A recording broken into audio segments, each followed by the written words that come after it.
ऐसी interesting stories की video देखने के लिए हमारे चैनल को लाइक कीजिए, सब्सक्राइब का बटन और बेल आइकॉन को प्रेस कीजिए। एक गर्म दिन मेहनती चीवंटियां अपने अनाज को खुश्क करने में लगी हुई थीं, जो उन्होंने गर्मी में बहुत मेहनत से जमा किया था। चीवंटियों ने गर्मी के मौसम में तकलीफ बर्दाश्त की ताकि सर्दियों के दिनों के लिए अनाज को महफूज किया जा सके। अचानक एक भूखा टड़ा आया। जैसे ही उसने देखा कि छूटियान अपना अनाज खशक करने में मसरूफ हैं, उसकी आंखें खुली की खुली रह गईं। उसका पेट खाली था और उसकी परेशानी में मजीद इजाफा हो गया।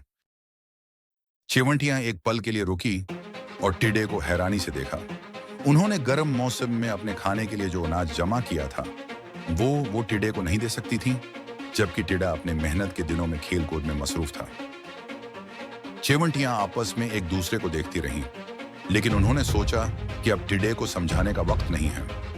टिड्डे ने उनसे अनाज खाने के लिए मांगा तो चिवंटियों ने टड्डे को साफ साफ मना कर दिया, क्योंकि उन्होंने वो अनाज बहुत मेहनत से सर्दियों के लिए जमा किया था। चिवंटियां दोबारा अपने काम में लग गईं। टड्डा उन चिवंटियों को देखता रहा और अकेला रह गया। उस दिन टड्डे ने एक कीमती सबक सीखा कि मुश्किल वक्त से पहले मेहनत के दिनों को खेल कूद में जाया करने से मुश्किल वक्त का सामना नहीं किया जा सकता।